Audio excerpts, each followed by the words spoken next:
বাংলাদেশ আরেকটি প্রদেশ করব শুধুমাত্র সনাতনীদের জন্য। আমার মন্দিরে আমি কোথায় আমার দেবতাকে কতটুকু রাখবো তার কৈফিয়ত আপনাকে আমি দেব না। আপনি কোথাকার হরিদাস পাল যে আপনাকে এই কৈফিয়ত দিতে হবে? আমি একজন সনাতনী, আমার ট্যাক্স আপনি নেন না, আমার সমস্ত কিছুর অধিকার আপনার আছে না?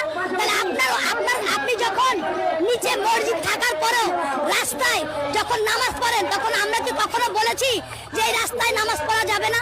এই রাস্তাটা তো আমাদেরও, কিন্তু আমরা মানবিকতা দেখাই। আপনাদের মধ্যে কোনো মানবিকতা নাই। আমার মন্দিরে, আমার বাড়িতে আমি কিভাবে আমার রাম দেবতাকে স্থাপন করব, কতটুকু করব, এর কৈফিয়ত নিশ্চয়ই আমি আপনাদেরকে দিব না। আপনি সাহস বাংলায় সবাইকে স্বাগতম। এই যে চৈতালি রায় যেই কথাগুলো বলল, তার মধ্যে একটি কথা, এই যে পরদেশ করতে চায়, তারা পরদেশ কিভাবে করতে চায়? আমার প্রশ্ন এবং আমাদের প্রশ্ন হলো, কিভাবে তারা পরদেশ করতে চায়? তারা তো সরকারের সাহায্যে পরদেশ করতে চায় না, এবং এটা সম্ভবও না। সরকার কি আলাদা একটা পরদেশ করে দিবে তাদের? সেই বলছে যে বিদেশে বহিরাদেশের শক্তি প্রয়োগ করে হলেও দেশে আলাদা একটা পরদেশ করব। তার মানে কি? তারা কি দেশটাকে ভাঙতে চায়, নাকি দেশে আলাদা পরদেশ করতে চায়? তাদের উদ্দেশ্য কোনটা? নাকি তারা ইন্ডিয়ার সাথে অ্যাডজাস্ট করে দিতে চায় বাংলাদেশকে? কোনটা? হিন্দুরা আগেই জানি যে তারা বাংলাদেশকে ভালোবাসে না। তারা বাংলাদেশেই বসবাস করে, এখানে পড়ালেখা করে, এখানেই খায়, এখানেই বসবাস করে, কিন্তু বাংলাদেশকে মনে ধারণ করে না। তারা ইন্ডিয়াকে মনে ধারণ করে। ইন্ডিয়া বাংলাদেশ এমনও গেছে, খেলা দেখেছি যে খেলা ইন্ডিয়া বাংলাদেশ, কিন্তু হিন্দুরা বাংলাদেশের পক্ষ করে না, সেই সময় ইন্ডিয়ার পক্ষ করে। আমাদেরই অনেক বন্ধুবান্ধব ক্লাসের ইন্ডিয়ার পক্ষ করে। তাহলে দেখেন তারা কোন লেভেলের মানুষ, বাংলাদেশে থেকে ইন্ডিয়ার পক্ষ করে। যাই হোক, এখন এই চৈতালি রায় যেই কথাগুলো বলছে, আলাদা পরদেশ করতে চায়, নাকি তারা আলাদা একটা দেশ বানাতে চায়, দেশটাকে ভাঙতে চায়, নাকি ইন্ডিয়ার সাথে বাংলাদেশকে অ্যাডজাস্ট করে দিতে চায়? কোনটা? এখন তার কথাগুলোই যেভাবে যে বলছে, চরম হিংসাত্মক কথা, মুসলমানদেরকে চরম হিংসা এবং উগ্র হিন্দুত্ববাদী। এখন আর একটা আমার কথা আছে, সেটা হচ্ছে, দেখেন মুসলমানেরা তাওহীদের ঘোষণা দিলেই বা অনেক সময় বেশিরভাগ মুসলমানদেরকে জঙ্গি বলে, কিন্তু কেন? মুসলমান কি কখনো এইভাবে বলছে বাংলাদেশে যে হিন্দুরা ঢাকঢোল পিটাতে পারবে না? অবশ্যই ঢাকঢোল পিটালে সমাজে শব্দ দূষণ হয়। রাত 12টা পর্যন্ত হিন্দুরা মন্দিরে ঢাকঢোল এটা সেটা বাঁশি বাজায়, মাইক বাজায়, সাউন্ড বক্স বাজায়, কিন্তু কখনো কি এটা বলছে যে এতে আমাদের অসুবিধা হয়? মুসলিমেরা বলে নাই।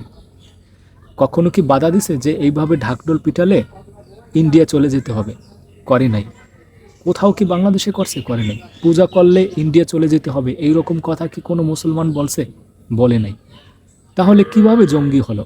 জঙ্গি তো তারাই যারা অন্য ধর্মের হস্তক্ষেপ করে, তাদেরকে নামাজ পড়তে দেয় না, তাদেরকে হ্যাও করে, বাড়িঘর আগুন দেয়, মসজিদে আগুন দেয়, তাদেরকে নির্যাতন করে, তাদেরকে কোনো স্বাধীনতাই দেয় না।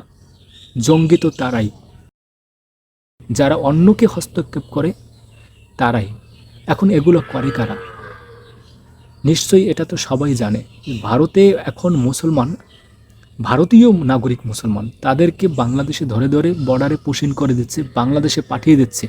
সেখানে নামাজ পড়া যাবে না, তাহলে পাকিস্তান যেতে হবে, বাংলাদেশ আসতে হবে।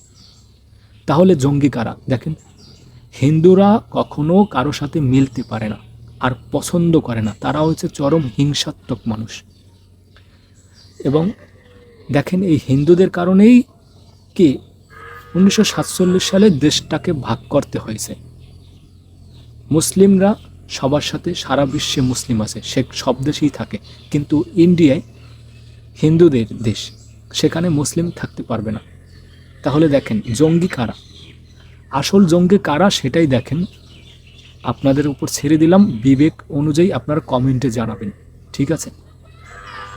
আর পরদেশ করতে চাইলেই তো আর পরদেশ করতে পারে না, কিন্তু তারা যেভাবে আগাচ্ছে, যেভাবে ধর্মঘাট করতেছে, যেভাবে মিছিল করতেছে, মিটিং করতেছে, তাতে মনে হচ্ছে যে তারা মনে হয় খুব কষ্টে আছে, বাংলাদেশে নিপীড়িত, তাই তারা করতেছে। কিন্তু না, তারা সবচেয়ে ভালো আছে। বাংলাদেশে মুসলমানের চেয়ে হিন্দুরা শান্তিতে আছে, খুব ভালো আছে এবং সম্মানে আছে। সব সমাজে মুসলমান হিন্দুদেরকে সংখ্যালঘু, কিন্তু তাদেরকে সম্মান দেয়, তাদেরকেই নির্বাচিত করে, ভোট দেয়। তারপরও তারা সক্রিয় আদায় করে না। তারা কি করে? তারা বলে যে হিন্দু, ফেসবুকে স্ট্যাটাস দেয় যে আপনার এলাকায় কি কোনো হিন্দু নির্যাতিত? এখন হিন্দুরা তো সুখী শান্তিতে আছে, তারপরও তারা কি চায়? আরও কি সুখ চায়, শান্তি চায় সমাজে? মুসলমানদেরকে কি পায়ের নিচে রাখতে চায়? এটাই কি চায়? মুসলমানদের কি পায়ের নিচে রাখতে চায় হিন্দুরা? এটাই আর একটা আমার প্রশ্ন। যদি কোনো হিন্দু এই ভিডিও দেখে থাকেন তাহলে এই প্রশ্নের উত্তরটা দিয়ে যাবেন দয়া করে। মুসলিমেরা কি হিন্দুদের পায়ের নিচে থাকবে? এটাই চাই কি না? ঠিক আছে। আর আমরা চাই কি? আমরা চাই সমাজে শান্তি, সুশৃঙ্খলা, সুন্দর একটা নিবিড় পরিবেশে আমরা সবাই যেন বেড়ে উঠতে পারি। হিন্দুরা হিন্দুদের ধর্ম পালন করুক, আমরা আমাদের ধর্ম পালন করি। কোনো বাধা বিপত্তি থাকবে না কারো মধ্যে, সবাই শান্তিতে বসবাস করবে। বৌদ্ধরা বৌদ্ধদের ধর্ম পালন করুক। এতে দাঙ্গা হাঙ্গামা এত কিছু তো প্রয়োজন হয় না, তাই না? যেটা হিন্দুরা করতেছে, এই যে ধর্মঘট, মিছিল, মিটিং, অনেক ঝামেলা এবং যে হিংসাত্মক, মারাত্মক, আক্রমণাত্মক কথাবার্তা সে বলতেছে চৈতালি রায়, এই কথাগুলো আমি বলবো চৈতালি রায়কে পরিহার করা উচিত, এবং সে যদি অপরাধ করে থাকে তার বিচার হওয়া উচিত। এটাই আমি এই ভিডিওতে কাম্য করি। আর সব